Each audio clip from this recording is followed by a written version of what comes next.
నమస్కారం ప్రజలారా, మా యూట్యూబ్ ఛానల్ బీఆర్ఎస్కు బిగ్ షాక్ ఇచ్చారండి. ఎందుకంటే ఇప్పటికే బీఆర్ఎస్ పార్టీలో ఒక్కొక్కరు పార్టీ వీడుతున్న సమయంలో మాజీ ఎమ్మెల్యేలు కావచ్చు, ఎంపీలు కావచ్చు, వాళ్ళు చిన్న నాయకులు కావచ్చు, అందరూ కూడా బీఆర్ఎస్ వదిలి కాంగ్రెస్ బీజేపీ వైపు చూస్తున్నారు. ఎందుకంటే బీఆర్ఎస్లో వాళ్ళకు నమ్మకం కలగట్లేదా, ఏమి బీఆర్ఎస్ మీద ఆశలు లేవా అనేది కూడా ఒక్కొక్క నాయకుడు ఉద్యమంలో ఎంతోమంది కేసీఆర్ గారికి అండగా నిలిచారు. మన బీఆర్ఎస్కు మాజీ ఎమ్మెల్యే గువ్వల బాలరాజు గారు ఆయన ఉద్యమ సమయంలో ఎట్లా చేశాడు, ఎలా కష్టపడాడు, బీఆర్ఎస్ పార్టీలో కేసీఆర్ గారికి అలా ఉన్నారు. అట్లాంటి గువ్వల బాలరాజు గారే బీఆర్ఎస్కు గుడ్ బై చెప్పేసి వేరే పార్టీలు చేరడానికి చూస్తున్నారు. ఇంకా చాలామంది కూడా ఉన్నారు. ఎందుకంటే బీఆర్ఎస్ పార్టీ చేసుకునే నిర్ణయాలు కానీ సరిగా లేవు. వాళ్ళు ఎంతసేపు వాళ్ళు చేసుకున్న అభివృద్ధిని కరెక్ట్గా చెప్పట్లేదు. అభివృద్ధిని చెప్పకుండా దాని గురించి ఎంతసేపు పక్క రాష్ట్రంలో జరిగే విషయాల గురించి, పక్క రాష్ట్రంలో ఉండే చంద్రబాబు నాయుడు గారి గురించి, ఇక్కడ రేవంత్ రెడ్డి గారి మీద ఇష్టం జమ్మడం వీళ్ళు చేసుకోండి. కానీ మేము 9.5 సంవత్సరం పరిపాలించాము అని మేము చేసిన అభివృద్ధిని చూడండి అని వాళ్ళు చెప్పుకోవట్లేదు. ఇంకొకటి మన కేటీఆర్ గారు ఏం మాట్లాడతారంటే, మాకు హైదరాబాద్ సిటీలో సీమాంధ్ర ఆంధ్ర ప్రజలు మమ్మల్ని ఆదరించారు, కాంగ్రెస్కు ఒక సీటు కూడా ఇవ్వలేదు, కాబట్టి మా మీద విశ్వాసంతో ఓట్లేశారు అని కేటీఆర్ గారు అంటున్నారు. మళ్ళీ దానికి సీఎం రేవంత్ రెడ్డి గారు ఏం మాట్లాడుతున్నారంటే, ఆంధ్ర వాళ్ళు ఓట్లేస్తే మంచోళ్ళు, తెలంగాణ ప్రజలు కాంగ్రెస్కు ఓటేసినారు కాబట్టి వాళ్ళు చెడ్డోళ్ళ అని రేవంత్ రెడ్డి గారు మాట్లాడుతున్నారు. అట్లా ఆంధ్ర తెలంగాణ ప్రజలంటూ ఏం లేదండి. అందరూ తెలంగాణలో ఉంటే అందరూ తెలంగాణ వాళ్ళే. తెలంగాణలో ఎవరు డెవలప్మెంట్ చేస్తుంటారో వాళ్ళకే ఓట్లు వేస్తారు. బీఆర్ఎస్ పార్టీ 9.5 సంవత్సరం పరిపాలించింది, కొన్ని అభివృద్ధి పనులు చేసింది, కొన్ని ప్రజలు వ్యతిరేకంగా కూడా చేశారు. కానీ ఇప్పుడు ప్రతిపక్షంలో ఉన్న బీఆర్ఎస్ ఒక పద్ధతి అంటూ లేకుండా పోయింది. ఆంధ్రప్రదేశ్లో జగన్మోహన్ రెడ్డి గారు ఎలా చేస్తున్నారో సేమ్ కేటీఆర్ గారు కూడా అలాగే చేస్తున్నారు. ఎంతసేపు ప్రజల్లో ఇసుమ జమ్మడం, లేని అబద్ధాలను నిజాలు చేయడంలో నమ్మించడం, మేము ఇది తప్పు అనడం. ఇప్పుడు కాళేశ్వరం ప్రాజెక్టు మీద చూడండి, కాళేశ్వరం ప్రాజెక్టులు ఏమీ జరగలేదు, అదంతా రేవంత్ రెడ్డి గారే చేస్తున్నారు అని చెప్తున్నారు. అక్కడ ఆంధ్రాలో చూడండి, మద్యం స్కామ్ లేనే లేదు, అంతా అబద్ధము, ఏం స్కామే లేదని వాళ్ళు అంటే అబద్ధాన్ని చెప్పడానికి 10 మాటలు ప్రయత్నిస్తున్నారు. ఇక్కడ చూస్తే ఫోన్ ట్యాపింగ్ అంటారు, ఫోన్ ట్యాపింగే లేదు, ఏమీ జరగలేదు అని కేటీఆర్ గారు బీఆర్ఎస్ వాళ్ళు ఉండే నాయకులు చెప్తారు. అంటే అర్థమేమి అంటే అబద్ధాన్ని 10 సార్లు చెప్పంగా అది నిజమవుతుంది అని వీళ్ళు అంటే అబద్ధాన్ని పట్టుకొని దాన్ని నమ్మించే విధంగా అక్కడ జగన్మోహన్ రెడ్డి గారు కానీ ఇక్కడ కేటీఆర్ కానీ చేస్తున్నారు. జగన్మోహన్ రెడ్డి గారు కేటీఆర్ గారు ఇద్దరు అధికారంలో ఉన్నప్పుడు ఇద్దరు కలవెలుచుకున్నారు. ఇప్పుడు కూడా జగన్మోహన్ రెడ్డి గారికి కేటీఆర్ గారికి సత్సంబంధాలకు మెలుగుతున్నాయి. ఉమ్మడి శత్రువు చూడండి, కేటీఆర్కైనా జగన్మోహన్ రెడ్డి గారికైనా రేవంత్ రెడ్డి గారు ఉమ్మడి శత్రువు, చంద్రబాబు నాయుడు గారు కూడా శత్రువే. చంద్రబాబు నాయుడు గారు అక్కడ ఆంధ్రాలో జగన్మోహన్ రెడ్డికి శత్రువే, ఇక్కడ తెలంగాణలో బీఆర్ఎస్ పార్టీకి శత్రువే. చంద్రబాబు నాయుడు గారు ఏం చేసినారు అని వీళ్ళు వ్యతిరేకిస్తున్నారో నాకు అర్థం కావట్లేదు బీఆర్ఎస్ పార్టీ వాళ్ళకు. చంద్రబాబు నాయుడు గారు పార్టీలో ఉండే కదా మీరందరూ పైకి వచ్చిన వాళ్ళు, కేసీఆర్ కావచ్చు, కేటీఆర్ గారు కావచ్చు. కేటీఆర్ గారు ఎమ్మెల్యేగా అయినప్పుడు అప్పుడు టీడీపీ సపోర్ట్తోనే కదా మీరు ఫస్ట్ తడవ ఎమ్మెల్యే అయింది. అది కూడా మర్చిపోయి ఎంతసేపు చంద్రబాబు నాయుడు గారి మీద ఇసం జమ్మడం, చంద్రబాబు నాయుడు గారు అలా ఈయన ఇలా అన్ను చెప్పుకుంటూ ప్రజల్లో పలసనబడిపోతుంది బీఆర్ఎస్ పార్టీ.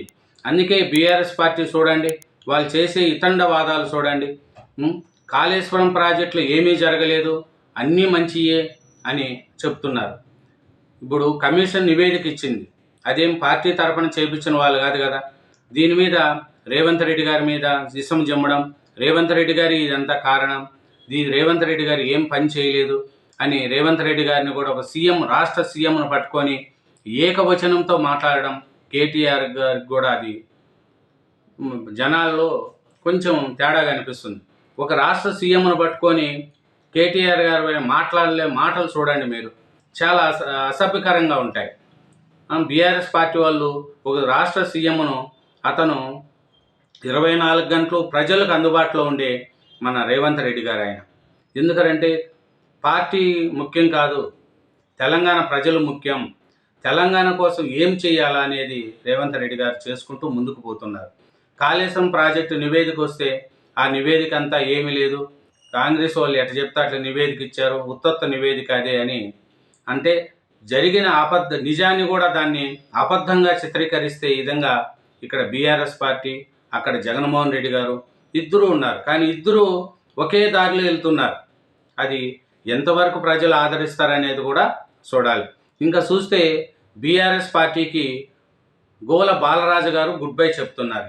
ఎందుకు చెప్తున్నారంటే అతనికి బీఆర్ఎస్ పార్టీ మీద ఫ్యూచర్ అనేది కనిపించట్లేదు. ఆయన కేసీఆర్ గారికి కూడా లేఖ రాశారు. లేఖ రాసి చాలామంది అతన్ని బుజ్జగించేందుకు బీఆర్ఎస్ నాయకులు చాలామంది చూశారు.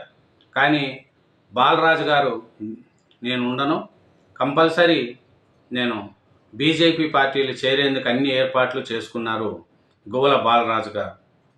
పార్టీ సభ్యత్వానికి మాజీ ఎమ్మెల్యే బాలరాజు రాజీనామా, కేసీఆర్కు లేఖ, 9న బీజేపీలో చేరేందుకు ఏర్పాట్లు, కమలంతో కారు కలవనుందనే ఈ నిర్ణయం, అదే బాటలో మరీ బీరమంటూ ప్రచారం, ఖండించిన జనార్దన్ రెడ్డి, హర్షవర్ధన్ రెడ్డి.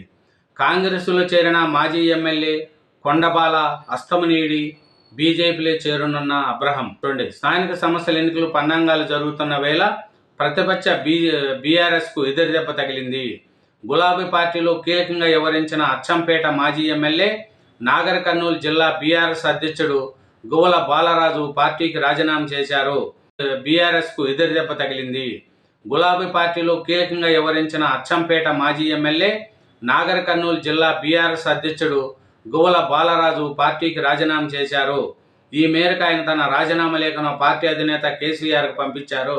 శనివారమే బాలరాజు తన రాజీనామా లేఖను పంపించినట్లు, అయితే బుజ్జగించేందుకు బీఆర్ఎస్ అధిష్టానం ప్రయత్నించినట్లు తెలిసింది. కానీ బాలరాజు మాత్రం తన రాజీనామా విషయంలో పునరాలోచన లేదని తేల్చి చెప్పినట్లు చెప్పారు.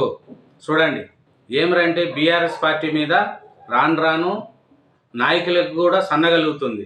అంటే బీఆర్ఎస్ పార్టీ చేసే పనులకు కావచ్చు, ఉద్యమాలకు కావచ్చు, అదే ఈ కాళేశ్వరం ప్రాజెక్టులో ఇది ఎప్పుడైనా ఎవరినైనా అరెస్ట్ చేయొచ్చు, బీఆర్ఎస్ కాంగ్రెస్ కుట్ర, ఆందోళన చెందొద్దు.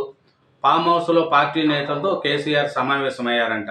కాళేశ్వరం నివేదికపై 6.5 గంటల పైగా చర్చ చేశారంట. కేటీఆర్, హరీష్, జగదీష్, ప్రశాంత్ హాజరయ్యారంట. అది మన కేసీఆర్ గారు నిన్న చేసి ఎవరినైనా ఎప్పుడైనా అరెస్ట్ చేయొచ్చు, ఇది బీఆర్ఎస్పై కాంగ్రెస్ చేసే కుట్ర అని కేసీఆర్ గారు చెప్తున్నారు. మళ్ళీ ఎవరు కుట్రో ఏమో, ఈ కాళేశ్వరం ప్రాజెక్టులో అవినీతి జరిగిందో జరగలేదో బీఆర్ఎస్ పార్టీకి ఎట్లా చూసినా కూడా అన్ని విధాల చుట్టూ సమస్యలు వస్తున్నాయండి.